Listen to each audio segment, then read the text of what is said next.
السلام علیکم. وعلیکم السلام. یار میں آپ سے سوال کر سکتا ہوں؟ جی. اچھا اسلامک سوال ہے. اسلام میں کس عبادت کو مومن کی معراج کہا گیا؟ میں آپ کو 3 آپشن دوں گا، اس کا جواب دینا ہے. ٹھیک ہے.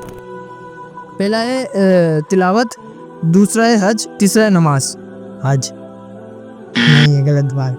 السلام علیکم. وعلیکم السلام. کیا نام ہے آپ کا؟ حمزہ علی. اچھا میں آپ سے اسلامی سوال کر رہا ہوں. اسلام میں مجھے یہ بتائیے گا، اسلام میں کس عبادت کو مومن کی معراج کہا گیا ہے؟ میں آپ کو 3 آپشن دیتا ہوں. پہلا ہے حج، دوسرا ہے تلاوت اور تیسرا ہے نماز. تلاوت. السلام علیکم. بیٹھ جاؤں آپ؟ جی بالکل بیٹھے گا. اچھا میں آپ سے اسلامک سوال کرنے لگا ہوں. اسلام میں کس عبادت کو مومن کی معراج کہا گیا ہے؟ میں آپ کو 3 آپشن دیتا ہوں. حج، تلاوت اور نماز. نماز کو. پکی بات ہے؟ جی بالکل. بالکل، کیونکہ نماز مومن کی معراج ہے.